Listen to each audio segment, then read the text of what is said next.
There is a certain type of man who moves through the world without friction. People do not interrogate his decisions. They do not challenge his authority. They do not ask him to justify himself. They simply accept. This is not because he is loud, not because he is aggressive, not because he demands obedience. It happens quietly, almost invisibly, and most men never understand why. From the outside, it looks like confidence, but confidence is only the surface symptom. The real cause is psychological positioning. Men who are never questioned do not convince people. They do not argue for their choices. They do not defend their logic. They operate from a position where questioning feels inappropriate, and human beings are extremely sensitive to this. Every interaction carries an unspoken hierarchy. Before words are processed, the nervous system asks, "Is this man someone I evaluate or someone I orient around?" Most men unknowingly place themselves in the first category. They explain their plans. They soften their tone. They seek agreement before acting. This invites scrutiny, because explanation subconsciously says, "I require your approval to proceed." And approval invites evaluation. Evaluation invites questioning. The man who is never questioned does the opposite. He acts first. He speaks last. He moves as if permission has already been granted. This creates a psychological asymmetry. When someone considers questioning him, something stops them. Not fear, discomfort. A subtle internal hesitation that says, "This might not be my place." That hesitation is power. It does not come from dominance displays. It comes from certainty without performance. These men are grounded in their decisions before anyone else arrives. They are not testing reactions. They are not reading the room. They are not adjusting themselves to be palatable. They assume alignment, and people adjust to meet that assumption. This is why questioning feels unnatural around them. Questioning implies authority, and authority follows certainty. You cannot challenge a man who appears internally settled. The moment you hesitate to question someone, you have already positioned yourself beneath them, psychologically, not socially. This is why titles don't create authority, and why some men with no title are never challenged. Authority is not claimed, it is felt. And the men who are never questioned have learned how to project internal finality without saying a word. In the next part, you'll understand how most men accidentally train others to question them, and why this conditioning happens so early they don't even notice it anymore. How men train others to question them. Men who are constantly questioned are rarely unlucky. They are conditioned, and most of that conditioning is self-inflicted. From a young age, men are taught behaviors that seem polite, cooperative, and socially intelligent, but psychologically place them beneath others. These behaviors don't look like weakness, they look like good intentions. That's why they're dangerous. The first behavior is preemptive explanation. Before anyone asks, the man explains himself. He explains why he chose something, why he's doing it this way, why it makes sense. This trains others to expect justification, and once justification becomes expected, questioning becomes natural. The second behavior is seeking confirmation. Does that make sense? What do you think? Is that okay with you?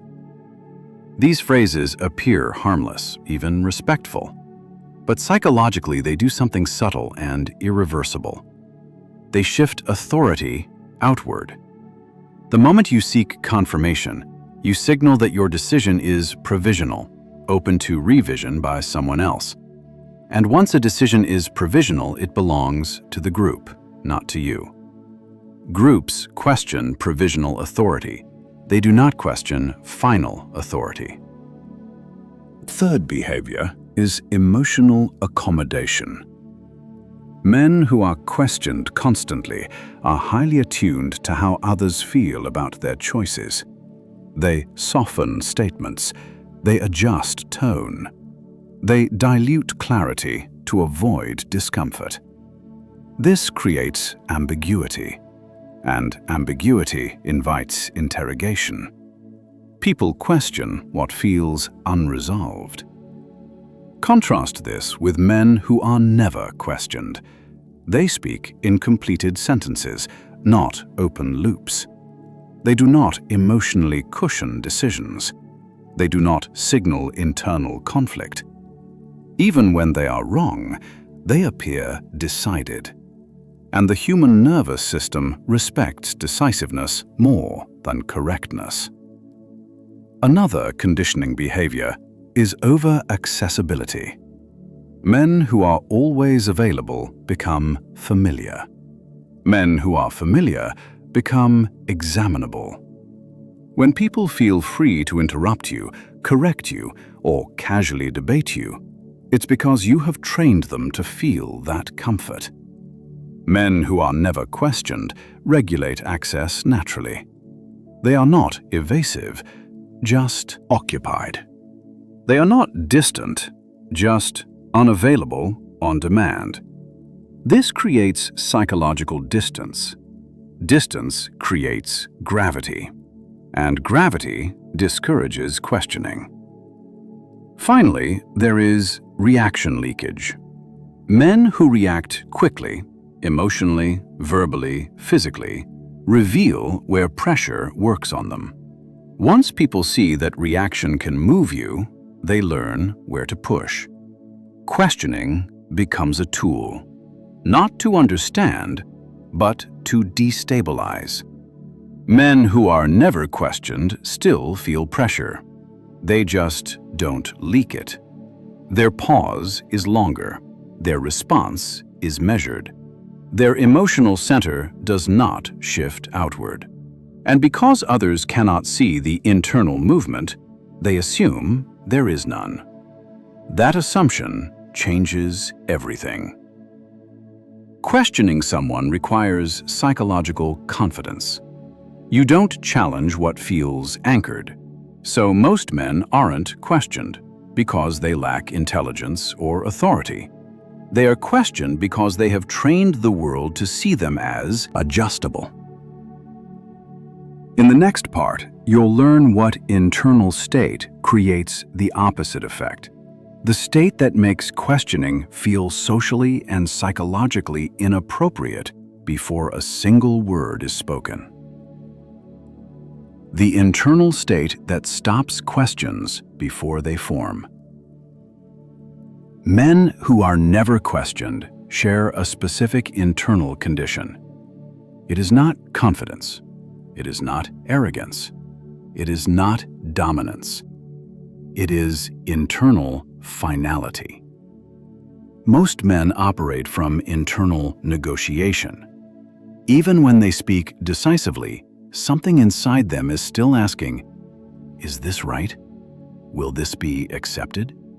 Should I adjust? That internal movement leaks. Human beings are exquisitely sensitive to micro-signals. Before logic engages, the nervous system reads posture, timing, eye focus, vocal pacing. It detects whether a decision is settled or still alive for debate. When a man has not finished deciding internally, others feel invited to participate. Questioning begins there.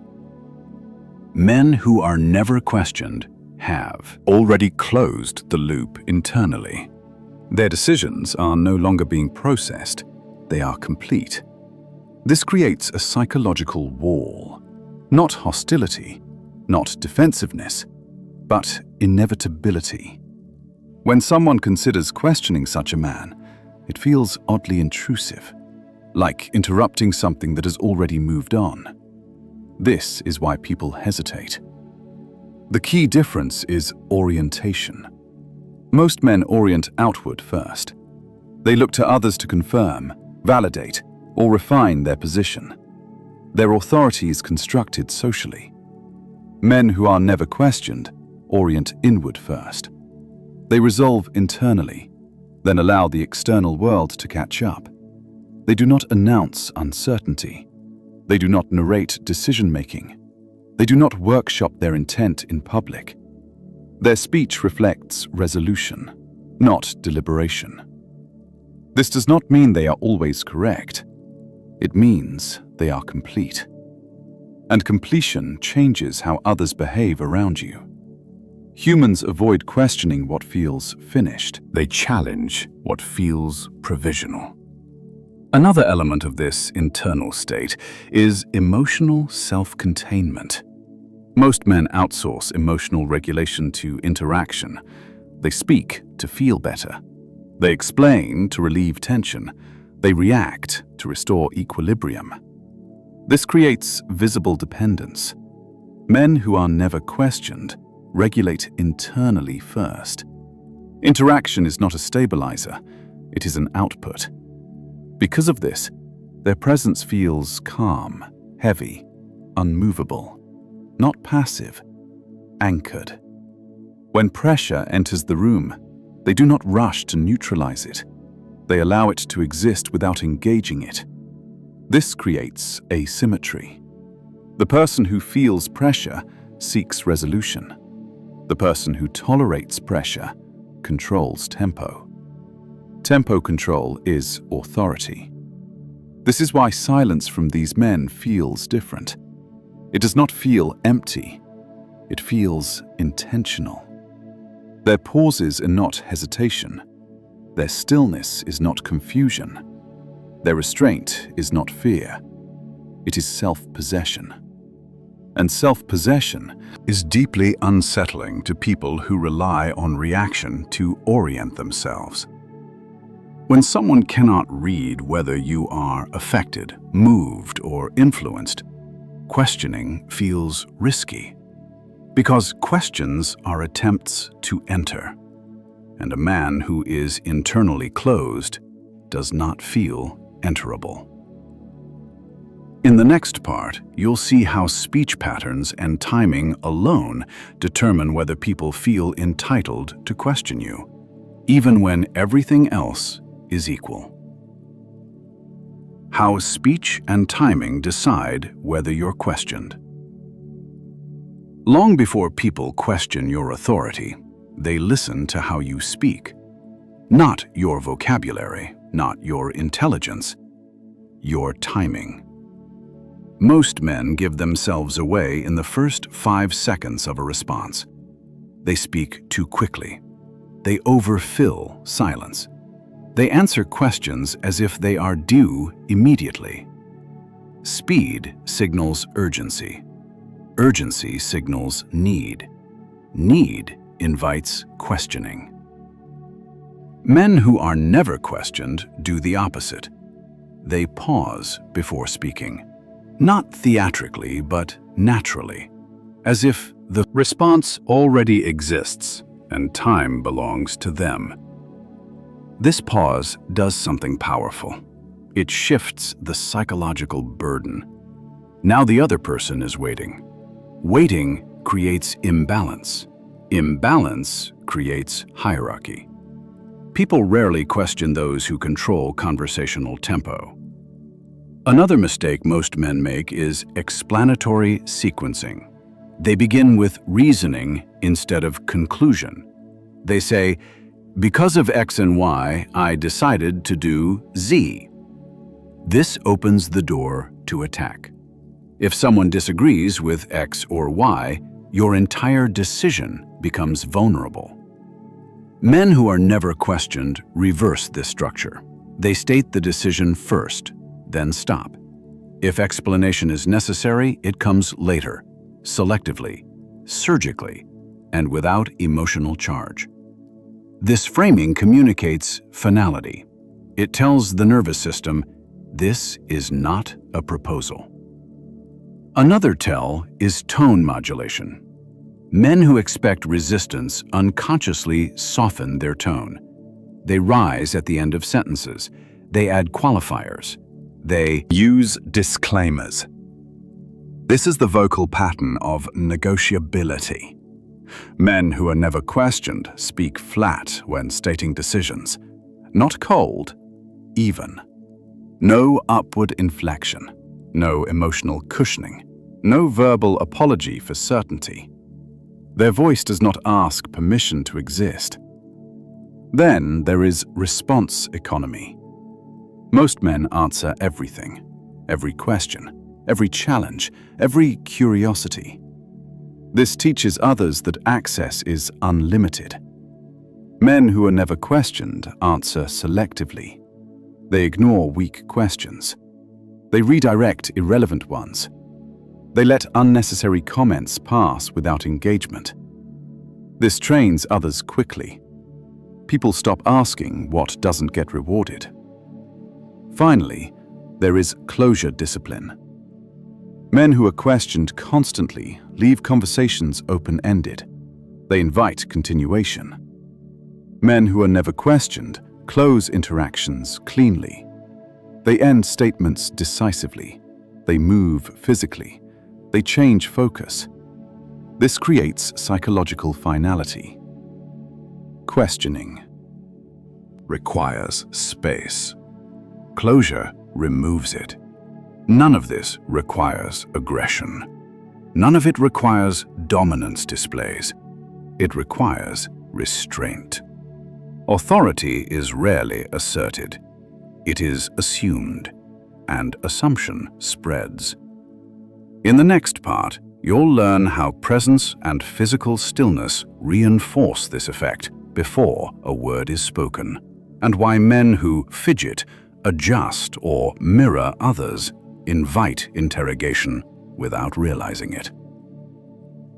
Why stillness makes questioning feel inappropriate.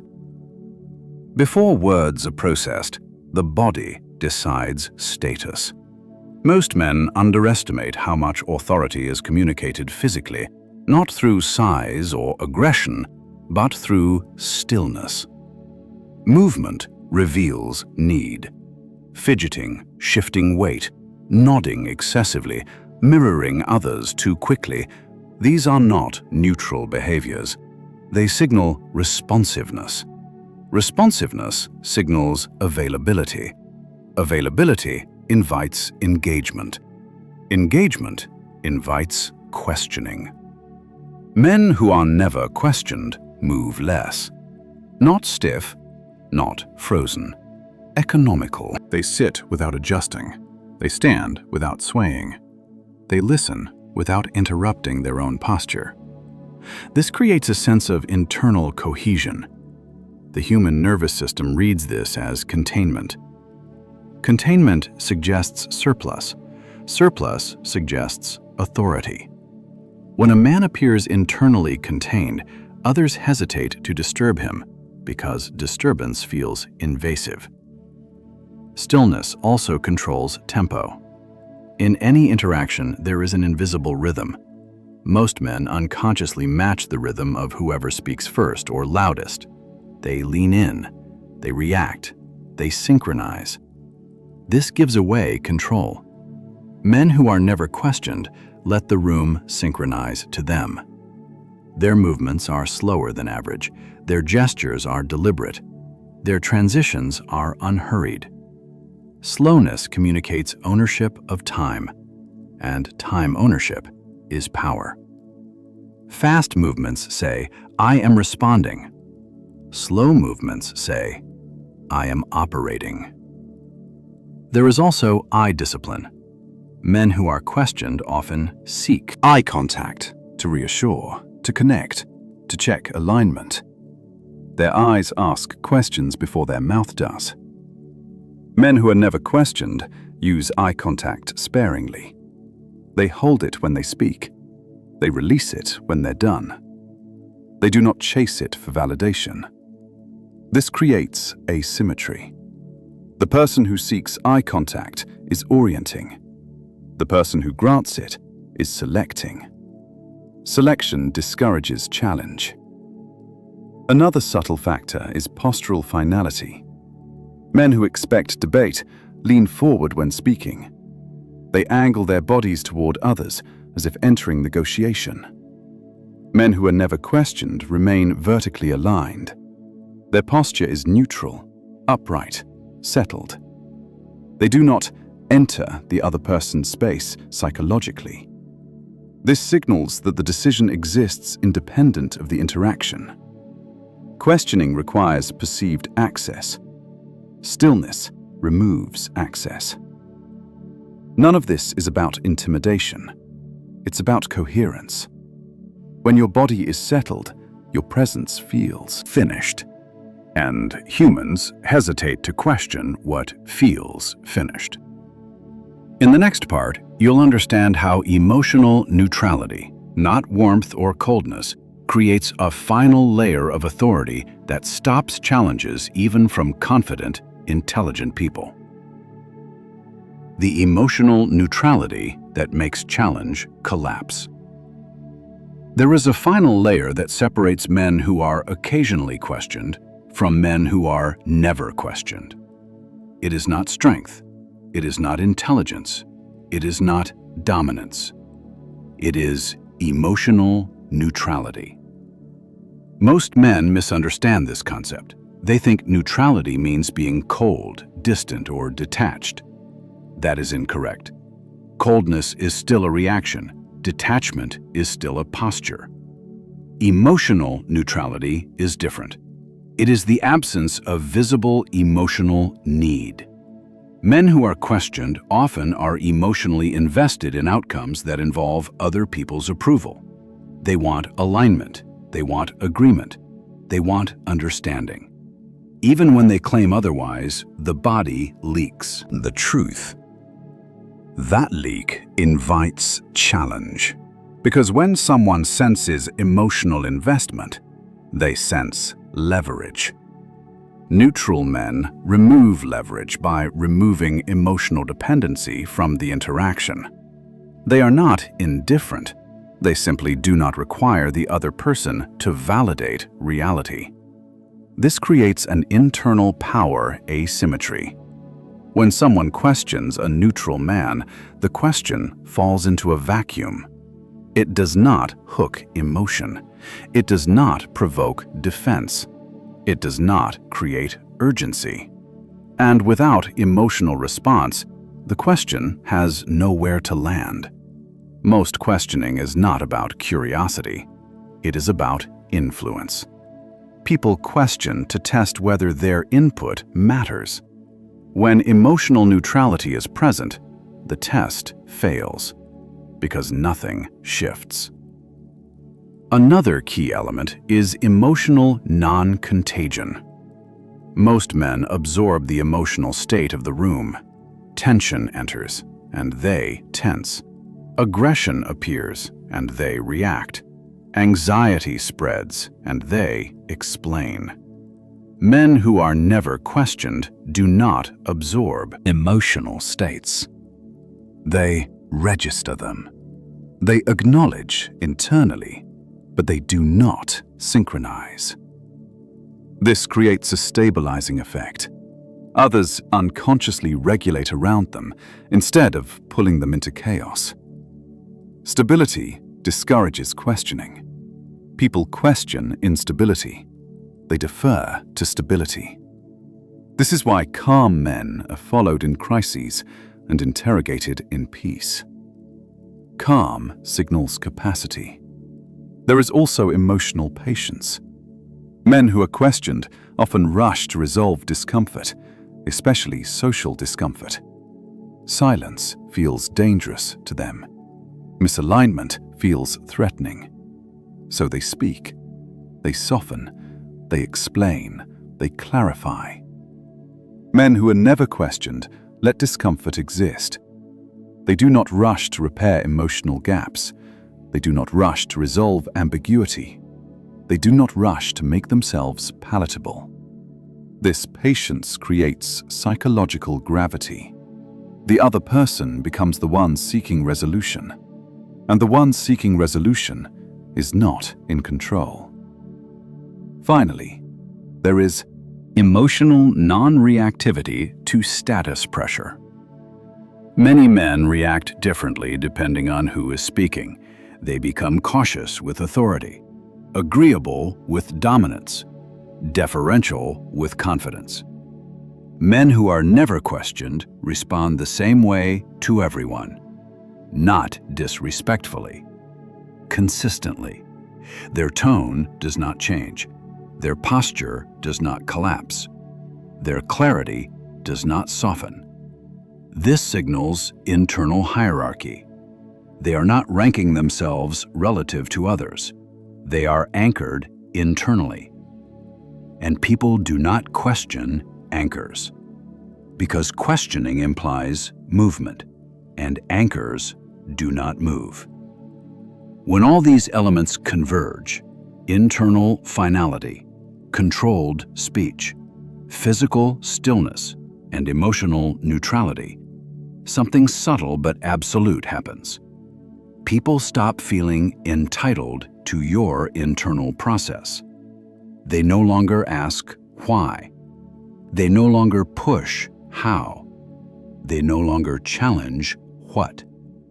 Not because you demanded authority, but because your presence made questioning feel unnecessary.